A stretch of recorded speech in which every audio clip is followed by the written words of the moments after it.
Baik, selamat sahabat, Bapak Ibu yang terkasih dalam nama Yesus Kristus. Kembali sahabat ini kita akan belajar pelajaran sekolah sahabat kita, pelajaran yang ke-8 dengan judul Menggenapi Nubuatan-Nubuatan Perjanjian Lama. Kembali pada sahabat ini saya bersama dengan dua narasumber kita di sini, ada di sebelah kanan saya Pendeta Bistumeyang. Selamat sahabat Pak Pendeta. Selamat sahabat Pak Simanjuntak. Ya, Pak Pendeta Siagian, selamat sahabat Pak Pendeta. Selamat sahabat Pak Simanjuntak. Puji Tuhan, sahabat ini kita bisa kembali bersama-sama untuk mempelajari pelajaran kita selama satu pekan ini dari pelajaran ke-8 mengenai menggenapi nubuatan perjanjian lama. Namun sebelum kita membaca pelajaran kita, ada baiknya kita sama-sama berdoa. Kita berdoa.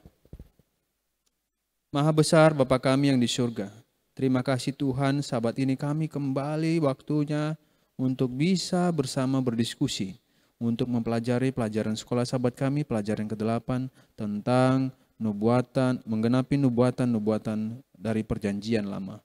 Biarlah ya Tuhan pelajaran kami hari ini dalam satu minggu yang akan kami diskusikan, memberikan kami kekuatan iman untuk setia menanti kedatangan Yesus yang kali kedua. Terpujilah nama Tuhan, urapi kami dengan Roh Kudus-Mu. Dalam nama Yesus kami berdoa. Amin. Baik, sebelum kita berfokus kepada pertanyaan, mungkin saya boleh minta tolong kepada Pak Pendeta Siagian. Kira-kira apa ayat inti dari pelajaran kita satu minggu ini? Boleh saya minta Pak Pendeta? Baik, ayat inti kita di sepanjang satu minggu ini dalam Yohanes 5 ayat 36. Demikian bunyi firman Tuhan. Tetapi aku mempunyai suatu kesaksian yang lebih penting daripada kesaksian Yohanes, yaitu segala pekerjaan yang diserahkan Bapa kepadaku, supaya aku melaksanakannya.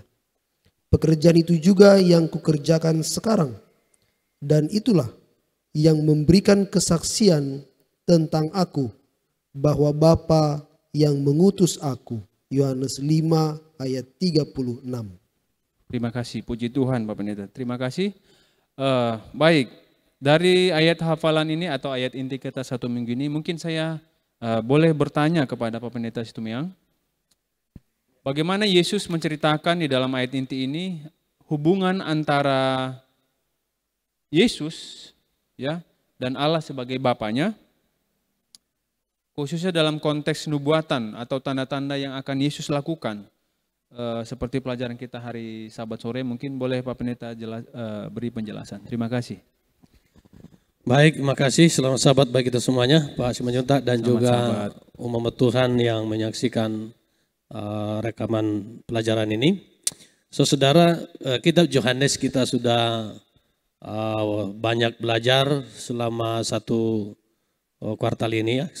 Sekarang kita sudah masuk di pelajaran yang ke-8.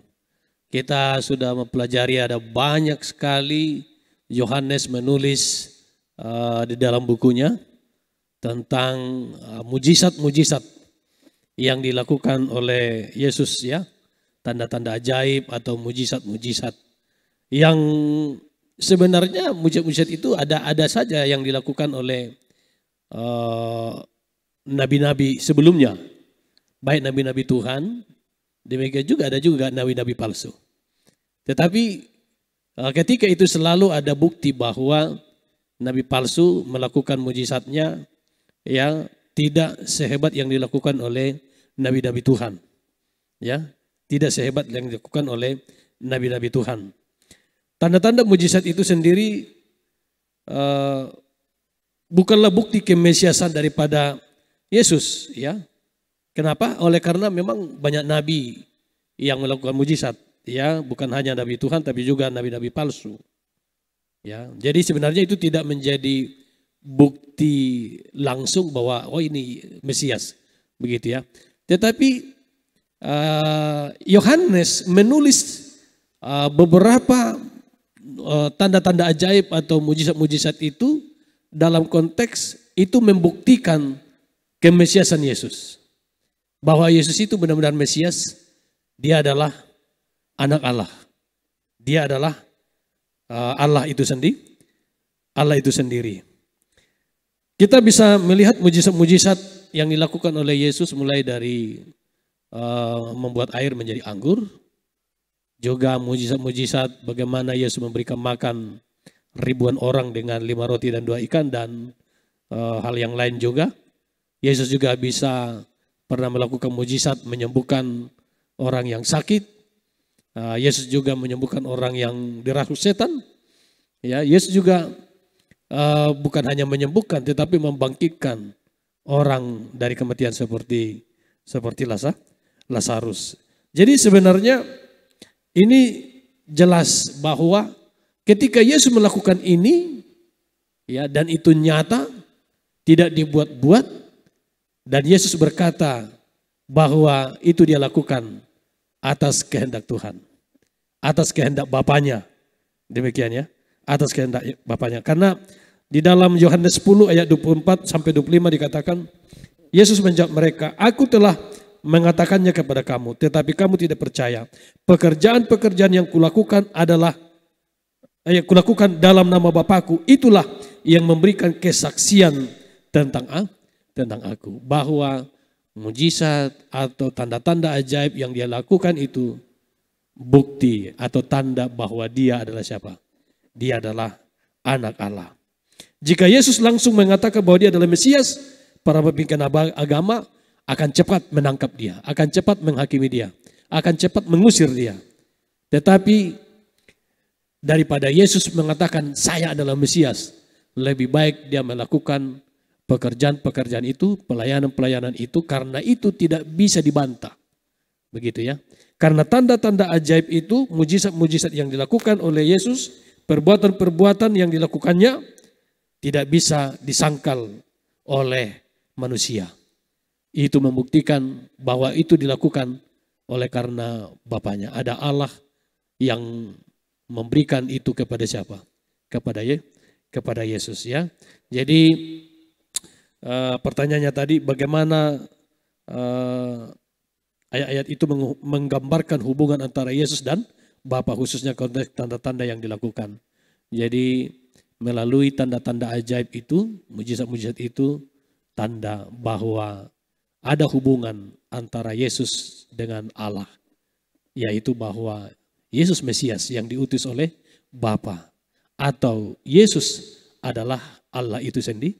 Terima kasih Pak Simanjuntak. Baik, terima kasih Pak Pendeta. Lalu sehubungan dengan yang Pak Pendeta Situmorang sampaikan tadi, menjadi pertanyaan kedua. Kalau kita lihat pelajaran hari Senin dan hari Selasa Pak Pendeta Syagian, mungkin saya ke Pendeta Syagian. Kalau kita lihat di sana berapa kali Yesus menjelaskan bagaimana hubungannya dengan otoritas Alkitab, ya, menerangkan bahwa dari ayat itu bahwa Yesus adalah Mesias seperti yang diserangkan oleh Pak Pendeta Situmorang tadi. Menjadi pertanyaannya adalah bagaimanakah sikap Yesus terhadap otoritas kitab suci? Dalam artian tentang kitab suci, otoritas Yesus itu seperti apa sikapnya? Lalu bagaimana Perjanjian Baru menggunakan teks dalam ayat ini untuk memberikan kesaksian tentang Yesus. Jadi dari seluruh kitab yang di Perjanjian Baru, bagaimana menerangkan tentang Yesus sebagai Mesias? Mungkin saya silakan ke Pak Pendeta Syagian. Baik, terima kasih Pak Simanjuntak.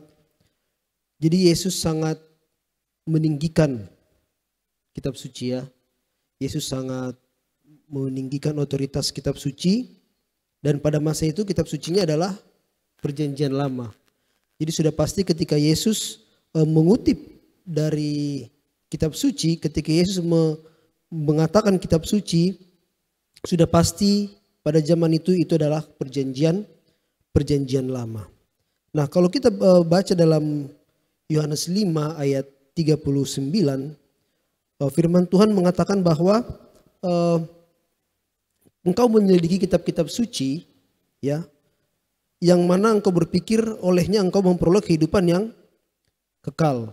Walaupun kitab suci itu memberikan kesaksian tentang aku, tetapi engkau tidak mau juga datang kepadaku dan memperoleh kehidupannya.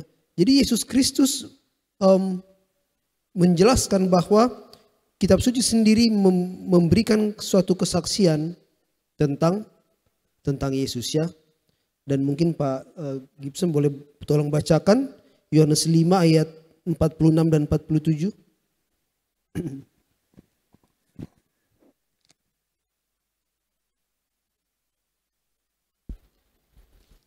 Yohanes 5 ayat 46 dan 47.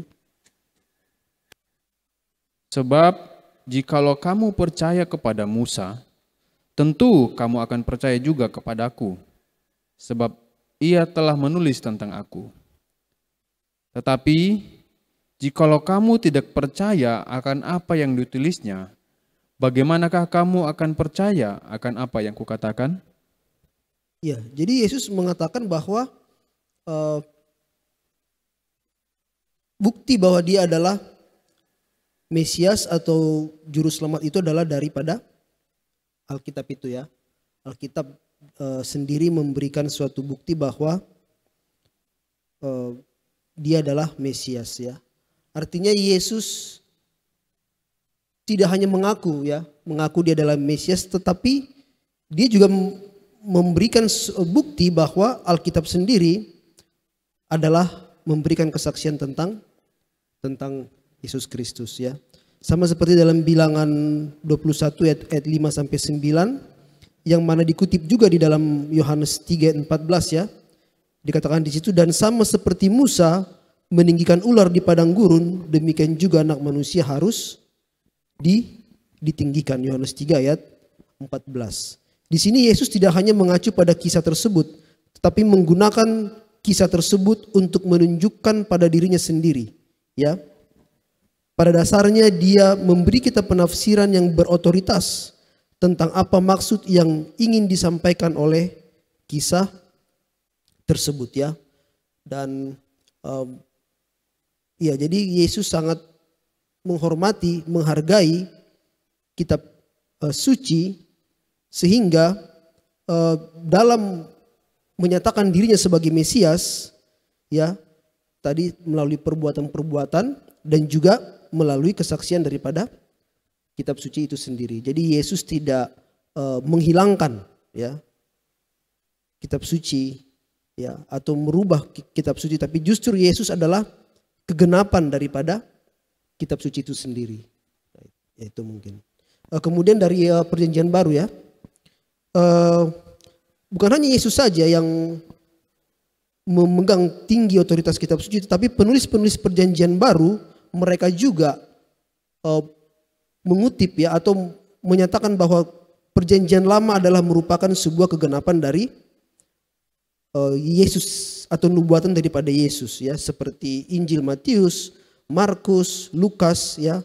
Ada banyak sekali nubuatan-nubuatan yang mereka akui bahwa itu semua berbicara tentang Yesus, ya, seperti di dalam Mazmur 34, dikutip di dalam Yohanes, ya, Yohanes 13 ayat 18, kemudian Yohanes 17 ayat 12, Yohanes 19 ayat 24, 28 dan 36, yaitu berbicara semua adalah tentang Yesus, ya. Yesus haus dikatakan, kemudian Yudas mengkhianati Yesus, ya, bahkan ketika Yesus mati tidak ada tulang yang dipatahkan, ya, di mana dalam Keluaran 34, ya, Keluaran 12 ayat 46, ya, dalam Keluaran 12 ayat 46, ketika korban Paskah itu dipersembahkan memang tidak ada tulang yang dipatahkan, dan memang Yesus mati pada hari raya Paskah, ya. Jadi bukan hanya Yesus tetapi seluruh penulis perjanjian baru, ya, juga meninggikan Alkitab, ya, perjanjian lama sehubungan dengan Yesus Kristus, ya. Mungkin itu yang boleh saya bagikan.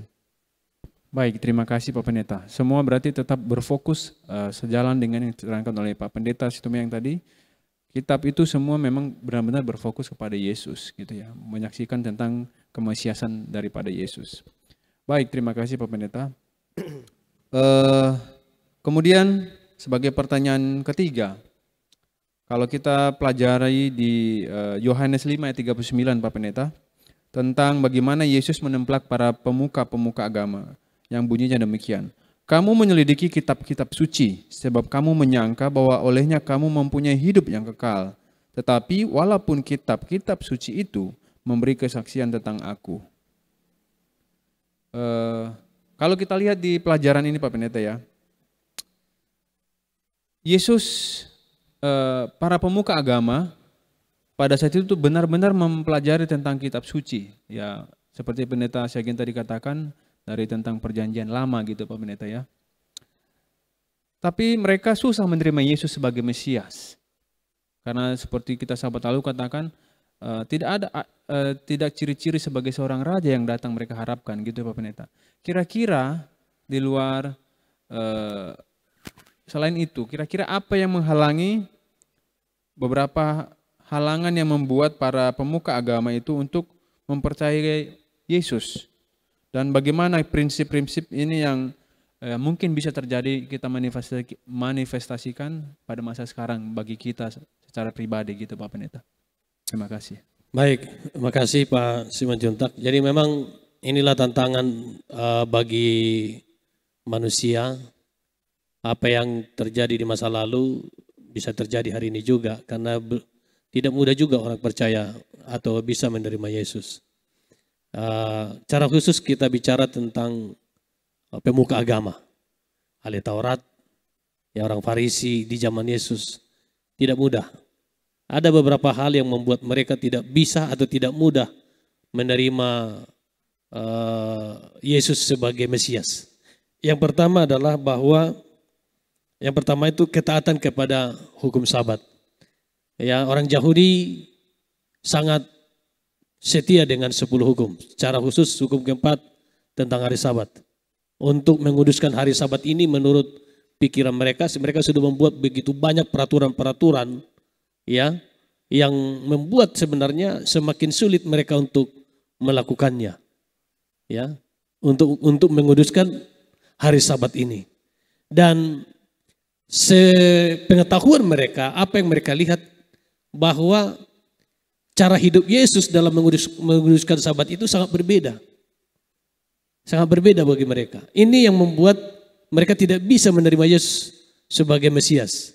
Karena menurut mereka Yesus banyak sekali melanggar Sabat. Ya kan?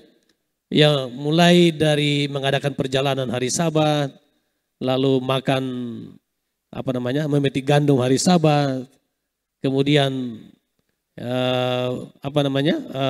menyembuhkan orang hari Sabat dan lain sebagainya. Bagi mereka Yesus bukan menguduskan Sabat, justru apa? Melanggar Sabat. Ini yang membuat mereka tidak bisa menerima bahwa Yesus itu adalah Mesias. Yang kedua adalah pengakuan Yesus tentang dirinya. Bahwa dia katakan Allah adalah Bapanya.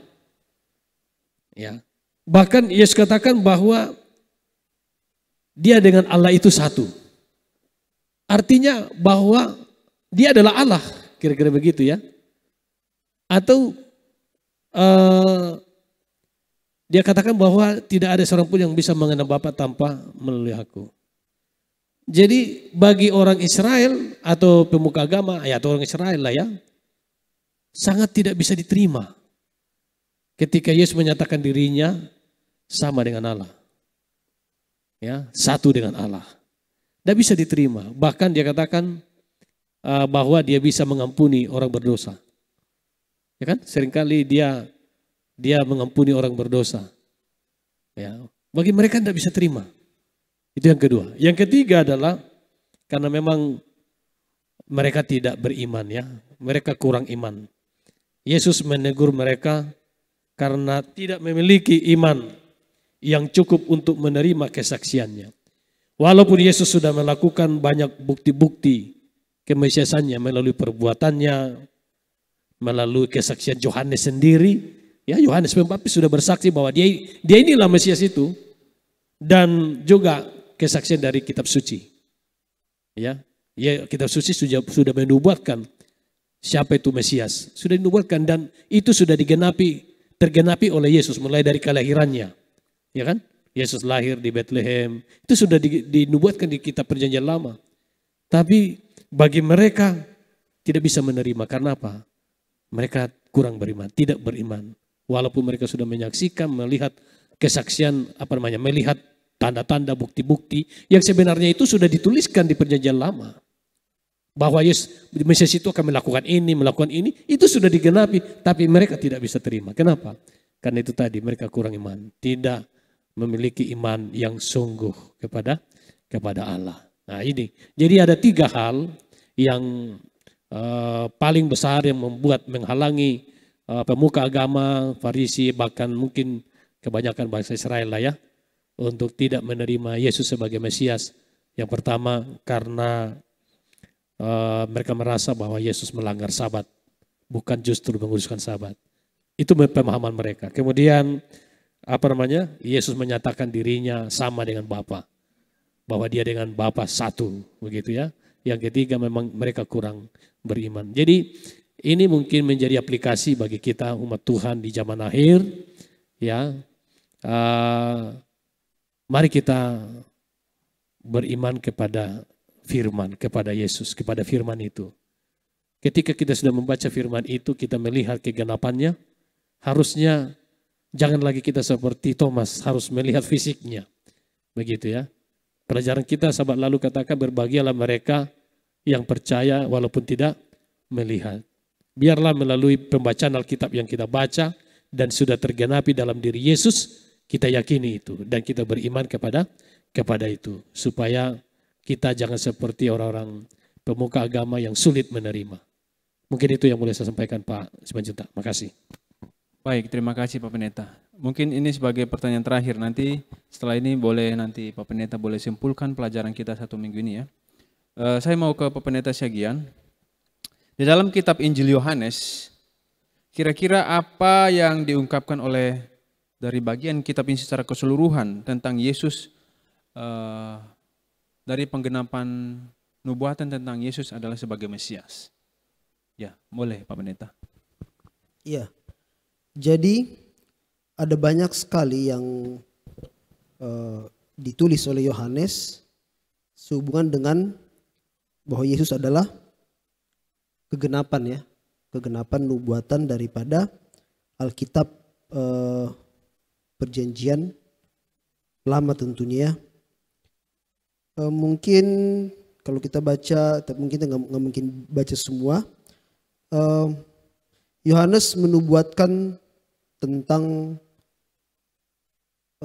kedatangan seorang yang mendahului pekerjaan Yesus, yaitu dalam Yesaya 40 ayat 3 ya, yaitu Yohanes Pembaptis ya. Kemudian dalam Yohanes 2 ayat 16 dan 17 ya, itu Yohanes mengutip atau menjelaskan bahwa nubuatan itu digenapi oleh Yesus dalam Mazmur 69 ayat 10 ya. Ketika Yesus membersihkan bait suci ya, cintakan rumahmu menghanguskan aku. Kemudian dalam Yohanes 7 ayat 38 adalah nubuatan yang digenapi oleh Yesus dalam Yeremia 2 ayat 13. Yesus sebagai air kehidupan. Kemudian dalam Yohanes 19 ayat 36 adalah kegenapan nubuatan dari bilangan 9 ayat 12 ya. Tidak ada tulangnya yang dipatahkan ya ketika Yesus mati ya. Kemudian di dalam Yohanes 12 ayat 13 ya, ketika Yesus dielulukan ya, orang-orang mengelulukan dia, dikatakan diberkatilah ia yang datang dalam nama Tuhan. Itu adalah merupakan nubuatan atau kegenapan nubuatan dari Mazmur 118 ayat 26 ya. Kemudian dikatakan Yesus raja yang mengendarai keledai beban yang masih muda. Ya, itu dalam Yohanes 12 ayat 14 dan 15 merupakan kegenapan daripada Zakaria 9 ayat 9. Dan kemudian dalam Yohanes 13 ayat 18 adalah kegenapan dari Mazmur 41 ayat 10 di mana Yudas mengkhianati Yesus, ya, dikatakan orang yang makan daripada atau yang kuberikan roti, ya, justru orang itulah yang apa? Yang akan memberikan atau tumitnya kepada saya, gitu ya, yang akan mengkhianati Yesus adalah Yudas. Di mana ketika itu Yesus memberikan roti kepada Yudas, ya, dalam waktu perjamuan malam, ya. Kemudian dalam Yohanes 19 ayat 37 ketika lambung Yesus ditikam adalah kegenapan nubuatan dari Zakaria 12 ayat 10 dan Zakaria 13 ayat 6, ya. Dikatakan ia memandang mereka memandang ia yang mereka tikam, ya. Jadi banyak sekali di dalam kitab Yohanes nubuatan-nubuatan yang digenapi oleh Yesus, dan Yohanes menuliskan itu untuk mempertegas, ya, untuk mempertegas bahwa dari kitab suci sesungguhnya Yesus juga adalah Mesias, ya, seperti itu. Baik, terima kasih Pak Pendeta. Jadi dari keseluruhan keterangan dari kitab Injil Yohanes juga berkaitan dengan beberapa kitab gitu Pak Pendeta, ya, menerangkan bahwa Yesus itu adalah benar-benar Mesias. Baik, sebagai kesimpulan mungkin Pak Pendeta, dari keseluruhan pelajaran kita 1 minggu ini tentang penggenapan nubuatan dari Perjanjian Lama tentang Yesus. Boleh Pak Pendeta. Baik, makasih. Sebagai kesimpulan dari pelajaran kita, pelajaran yang ke-8 ini menggenapi nubuatan-nubuatan Perjanjian Lama. Jadi kita sudah belajar, ya, di hari Minggu berbagai tanda, pekerjaan, keajaiban yang dilakukan oleh Yesus, ya. Itu sebenarnya bukti yang konkret yang tidak bisa dibantah bahwa Yesus itu adalah Mesias. Karena tanda-tanda atau pekerjaan atau keajaiban mujizat yang dilakukan itu sebelumnya sudah dituliskan di dalam Perjanjian Lama, kitab Perjanjian Lama, kitab yang diterima oleh bangsa Israel, kitab yang dipercaya oleh bangsa Israel. Ya, sebenarnya ketika itu sudah dilakukan, mereka melek mata melihat bahwa benar ini. Kenapa orang Israel sulit, tapi justru wanita Samaria bisa? Masalahnya di mana? Ini kan. Bahkan setelah wanita Samaria, orang banyak. Ingat kan pelajaran beberapa sahabat yang lalu itu. Orang banyak Samaria yang ada di kota-kota datang kepada Yesus, mendengar Yesus berbicara, mereka langsung percaya dan mereka katakan bahwa dia adalah juru selamat dunia. Mudah percaya. Tetapi kenapa bangsa Israel tidak percaya? Nah, ini masalah. Mereka membaca kitab itu tetapi tidak mengimaninya. Masalahnya di situ. Seringkali kita, umat Tuhan juga begitu. Kita membaca kitab itu tujuannya bukan mencari keselamatan, bukan kita imani, tapi untuk cari kesalahan orang, menemplak orang. Ini yang dilakukan oleh bangsa Israel. Ahli Taurat, pemuka-pemuka agama, mereka cari-cari ayat yang bisa menjatuhkan kawan, menjatuhkan bukan lawan. Nah, ini yang dilakukan. Sehingga itu sebabnya dikatakan munafik gitu, ya. Orang-orang Israel, pemuka-pemuka agama, orang-orang yang munafik, celaka engkau hai orang munafik. Kenapa? Karena mereka membaca bukan cari keselamatan, bukan mau beriman, tetapi justru untuk mencari kesalahan-kesalahan orang lain, untuk menjatuhkan orang lain. Hari Senin, peran kitab suci yang otoritas. Jadi Yesus mengingatkan kepada mereka agar mereka percaya kepada kitab itu dan beriman kepada kitab itu. Lihat kitab itu yang sesungguhnya menuntun mereka kepada Yesus. Karena Alkitab, ya, salah satu fungsi dari Alkitab adalah untuk membawa setiap orang kepada keselamatan. Keselamatan siapa? Yaitu keselamatan melalui Yesus. Karena kitab suci akan menuntut setiap orang mengenal juru selamat itu, mengenal Yesus.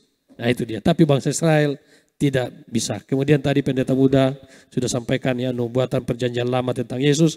Sudah kita lihat di sini Yohanes 1 ayat 23 digenapi dari nubuatan Yesaya 40 ayat 3 dan seterusnya, ya, di Perjanjian Lama. Lalu kemudian di hari Kamis dan yang terakhir kita dituntun supaya kita melihat ya dari bawah untuk mulai dari awal Yesus datang harusnya menuntut setiap orang semakin hari semakin mengenal Yesus, semakin menyadarkan kita dia itu adalah benar, adalah Mesias, adalah juru selamat. Kalau orang di zaman perjanjian baru gagal, banyak bangsa Israel yang gagal, banyak umat Tuhan yang gagal. Harusnya kita sekarang jangan lagi gagal. Biarlah itu jadi pelajaran bagi kita. Ya, karena apa? Karena pelajaran sahabat lalu katakan kita lebih beruntung. Kita lebih beruntung hari ini. Karena apa? Karena kita punya kesaksian yang lebih banyak.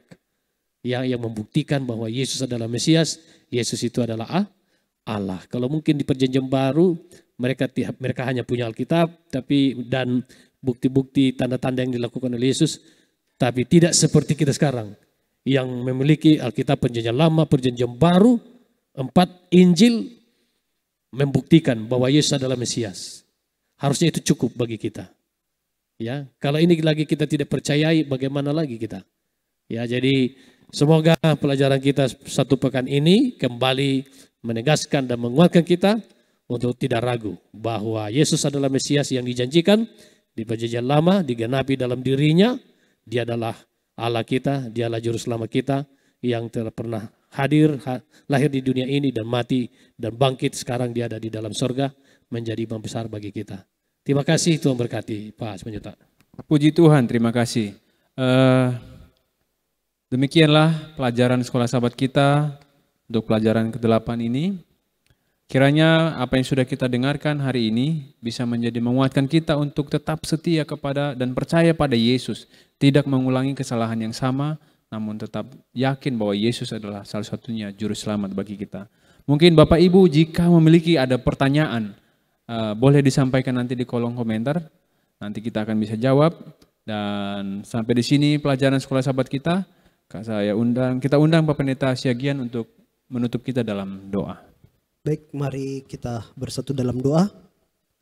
Tuhan, terima kasih karena kembali pada hari Sabat yang kudus ini, melalui pelajaran sekolah Sabat ini Tuhan, kami belajar kembali tentang siapa Yesus, dan iman kami semakin diteguhkan, iman kami semakin dikuatkan Tuhan, bahwa sesungguhnya Yesus adalah benar-benar Tuhan dan Juru Selamat bagi kami manusia. Oleh karena itu Tuhan, biarlah pelajaran sekolah Sabat di sepanjang 1 minggu ini Tuhan boleh mendekatkan kami kepada Engkau, terlebih lagi Tuhan boleh lebih mendekatkan lagi kami kepada Yesus Kristus. Bapa dalam surga, kami berdoa kepadamu Tuhan bagi hamba-Mu Pendeta Situmeang selaku narasumber, demikian juga Bapak Gibson Simanjuntak yang memimpin diskusi dan hamba-Mu sendiri yang juga turut bersama dalam diskusi ini. Biarlah berkat Tuhan menyertai akan kami senantiasa dalam kehidupan kami. Tidak lupa Tuhan, kami berdoa bagi seluruh umat-umat Tuhan dan juga seluruh pemirsa yang menyaksikan akan diskusi ini, agar berkat-berkat Tuhan juga akan menyertai mereka senantiasa. Terima kasih banyak Tuhan, inilah doa dan seruan kami. Kami berdoa di dalam nama Tuhan kami, Yesus Kristus Juru Selamat dan Penebus kami. Amin.